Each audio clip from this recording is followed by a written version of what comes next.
Olá pessoal, tudo bem? Estamos de volta, né? Agora a gente vai definir um outro conceito, que é o conceito de capacidade térmica, tá bom, pessoal? A gente vai dividir as nossas aulas em tópicos, tá legal? Bom, falamos do cálculo do calor sensível, falamos do calor específico sensível e hoje, na aula de hoje, a gente vai falar de capacidade térmica. Bom, o que é a capacidade térmica de um corpo? Pessoal, a capacidade térmica, muito cuidado, é muito comum o aluno confundir calor específico com capacidade térmica, tá, pessoal? Cuidado. Calor específico é a quantidade de calor que a massa unitária, 1 grama da substância, 1 grama, precisa receber ou ceder para variar sua temperatura de 1 grau. Já a capacidade térmica, que a gente representa por Czão, C maiúsculo, capacidade térmica de um corpo, indica a quantidade de calor que ele precisa receber ou ceder para que sua temperatura varie uma unidade. Pessoal, capacidade térmica é a quantidade de calor que o corpo precisa receber. Calor específico é a quantidade de calor que a massa unitária, 1 grama, precisa receber ou ceder. Capacidade térmica é a quantidade de calor que o corpo precisa receber ou ceder para variar sua temperatura de 1 grau. Definição matemática. Ó. Como a gente define matematicamente a capacidade térmica? Ó. Capacidade térmica é a quantidade de calor dividido pela variação da temperatura. Bom, mas a quantidade de calor, para variar a temperatura, eu sei calcular. Massa vezes o calor específico, vezes a variação da temperatura. M vezes C vezes delta θ. Ó, delta θ com delta θ eu corto, então eu posso calcular a capacidade térmica como sendo massa vezes o calor específico. Né? Ou seja, Czão, capacidade térmica, é igual massa vezes o calor específico.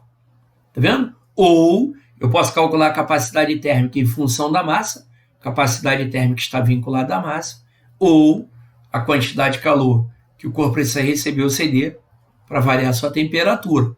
Aí aqui, eu estou te mostrando que a capacidade térmica do corpo A é menor que a do corpo B. Por quê, pessoal? O que significa isso na prática? Olha para esse recipiente, ele é pequenininho.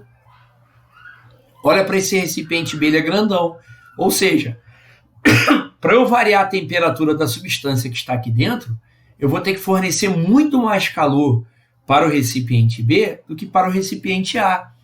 Por quê? Porque o recipiente B tem uma capacidade térmica muito elevada. Por quê, pessoal? Porque a massa líquida aqui dentro é muito grande. Né? Eu tenho uma grande quantidade de uma substância aqui dentro, por exemplo. Então, esse recipiente tem uma capacidade térmica muito grande. Esse tem uma capacidade térmica pequena. Tá vendo? Ou seja, a capacidade térmica do recipiente A é menor que a do B, tá vendo? Menor que a do B. Ou seja, o A não precisa receber grande quantidade de calor. Já o B precisa receber grande quantidade de calor. Por quê? Porque tem uma massa muito maior. Né? Aqui eu tenho uma quantidade de líquido muito maior. Então, a capacidade térmica é muito maior. Então, cuidado. Não confunda calor específico com capacidade térmica. Calor específico é a quantidade de calor que a massa unitária, 1 grama, precisa receber ou ceder para variar sua temperatura. Né?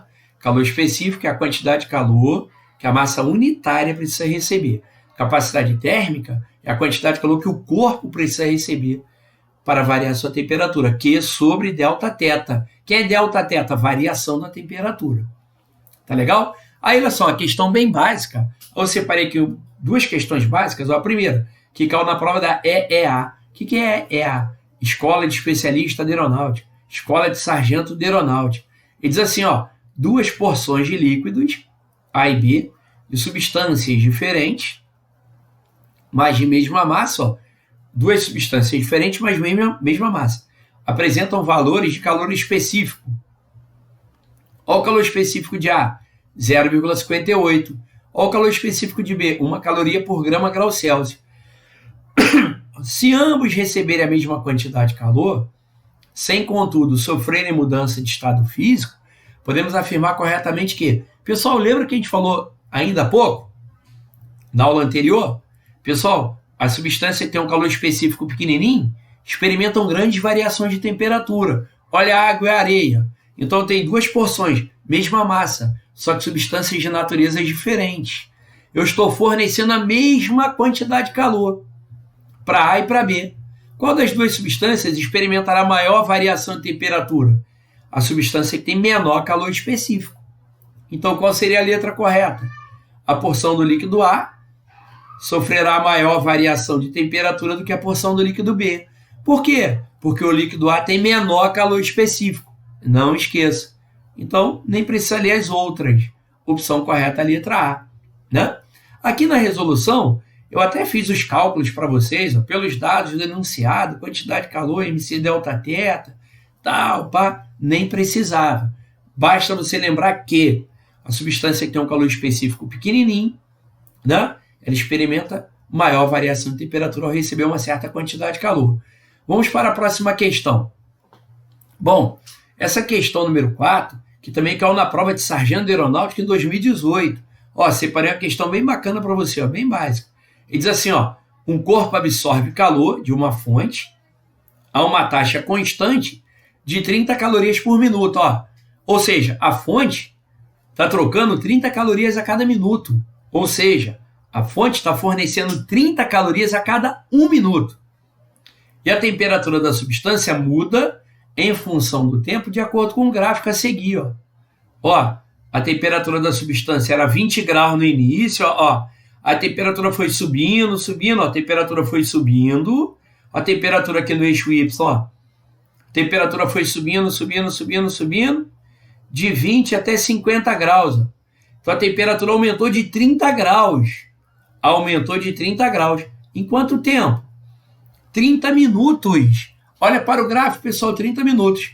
Ele quer a capacidade térmica em caloria por grau Celsius desse corpo, no intervalo de tempo descrito. Aí você vai falar, ih, professor, como é que eu calculo a capacidade térmica mesmo, hein? Quantidade de calor que o corpo troca com a fonte, dividido pela variação da temperatura. Tá bom. A variação da temperatura eu já tenho. A temperatura aumentou de 20 graus para 50 graus. Ela aumentou de 20 para 50. Pessoal, se ela aumentou de 20 para 50, ela aumentou de 30 graus. Desse, mas em quantos minutos? 30 minutos. 30 minutos.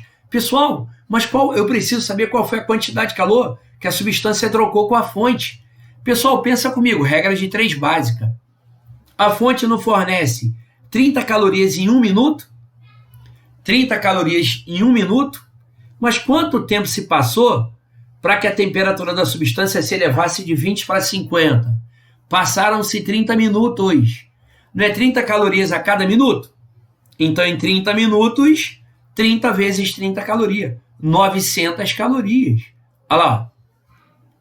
Aí eu fiz a solução para você aqui, ó. Por leitura direta no gráfico, temos que, para o intervalo de tempo, ó, ΔT, variação de tempo, intervalo de tempo de 30 minutos, a temperatura da substância aumentou de 30 graus. A fonte fornece 30 calorias a cada minuto. Pessoal, então pensa, se em 1 minuto a fonte fornece 30 calorias, em 30 minutos, que for o tempo necessário para aumentar a temperatura da substância, se em 1 minuto ela fornece 30 calorias, em 30 minutos ela vai fornecer 900 calorias. Por quê?